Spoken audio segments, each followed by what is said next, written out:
Bengal is burning and Mamata Banerjee is responsible. If this is democracy, then what does dictatorship look like? Because in West Bengal today, free speech leads to arrests. Elections lead to violence. Hindus face lathi charge. Women are lectured instead of protected. Industries have all but fled. And institutions are attacked the moment they ask questions. This is not coincidence. This is not chaos. This is the Mamata Banerjee model. It always begins the same day, with intolerance toward criticism. In West Bengal, a professor and cartoonist, Ambikesh Mahapatra, was arrested for circulating a cartoon on Mamata Banerjee, not for violence or hate, but for a cartoon. Police was sent to make an example of him. The message was simple: mock the chief minister and the state will come knocking. Years later, the court had to step in and order compensation. That order said what the government never would, that arresting Ambikesh was abuse of power. When a government is scared of satire and can't stand the public's freedom of expression, democracy is already bleeding. And this kind of authoritarian control never stops at politics. It seeps into culture. In Mamata Banerjee's Bengal, even devotional expression is unsafe.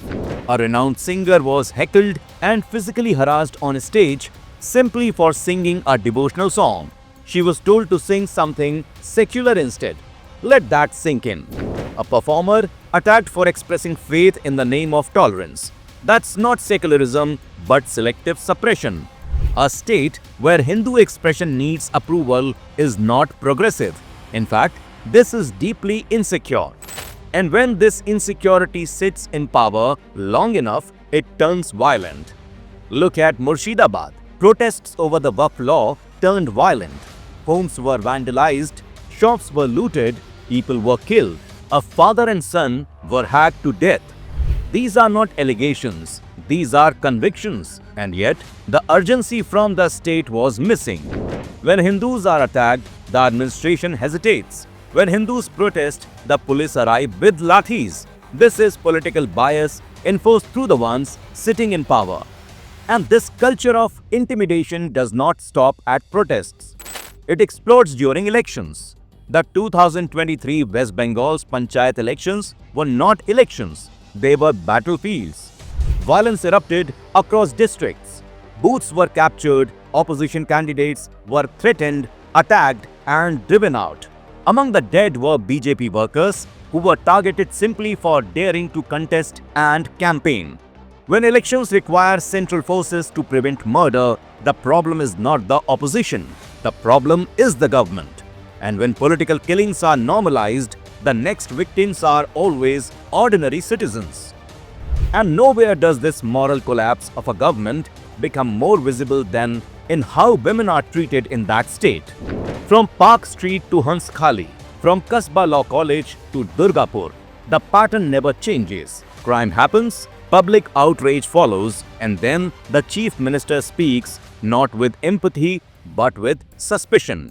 In the Park Street rape case, Mamata Banerjee questioned whether a rape had even occurred. In the Durgapur gang rape case, her response was not about the criminals, it was about the victim. She asked why the girl was out at night. She said girls should avoid going outside. And especially the girl child at night time, they should not be allowed to come out in the outside. Victim shaming from the chief minister's chair, from a female chief minister who keeps on claiming that West Bengal is the safest state in India. The victim's own father had to come forward and publicly contradict her. In Bengal today, women are not just unsafe, they are made to feel responsible for the crimes committed against them. And one should realize that when a government doubts victims, it ends up protecting criminals. The sphere does not remain limited to streets and homes. It destroys livelihoods as well. Businesses do not migrate because of ideology. They migrate because of TMC syndicates, extortion, political interference, and lawlessness. The question is simple. What did 14 years of governance under Mamata Banerjee give to West Bengal? Jobs disappear, young people move out, factories shut down, and the state kept surviving on slogans, poetry and blame games. Didi with her TMC family is responsible for this. This is not development, this is decline.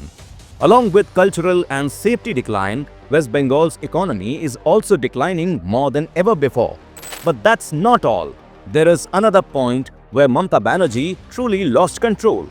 SIR, Special Intensive Revision, a verification exercise, and suddenly the Chief Minister panicked. Why? Because when voter rolls began to be cleaned, people began leaving, quietly in large numbers, across the border. Illegal immigrants from Bangladeshis have started going back, who were not tourists or visitors, but people who had been living here, voting here, working here with forged documents. And again, the same districts appear. North 24 Parganas, South 24 Parganas, the same areas, the same pattern. This is not coincidence. This is demographic manipulation. And that is why SIR terrifies this government. Because SIR does not listen to speeches. It checks documents, it identifies the infiltrators and protects the citizens of India. Under Mamata's rule, where infiltration was allowed to flourish, Bengal's own people paid the price. Between 2016 and 2023, the state lost around 3 million informal jobs. 3 million livelihoods destroyed, not because Bengalis stopped working, but because syndicates and political patronage crushed honest opportunity. Who controls sand mining? Who controls coal? Who controls construction, transport, local real estate? Every investigation, every ground report points to the same truth that this is political business, and when syndicates rule, honest workers starve. Every few months, a new scandal surfaces. Corruption in Bengal is not an allegation anymore. It has become a pattern. Sharda, Rose Valley, thousands of families lost their life savings. Dreams were destroyed and people were pushed into poverty. Then came Narda. Cash for favor was caught on camera. Senior leaders were seen accepting money openly. This was not hearsay. This was literal evidence. Yet accountability never reached the top, and this is why new scams keep emerging. Teacher recruitment scams, municipal scams, land scams, coal scams. TMC's governance in West Bengal is absolutely based on corruption.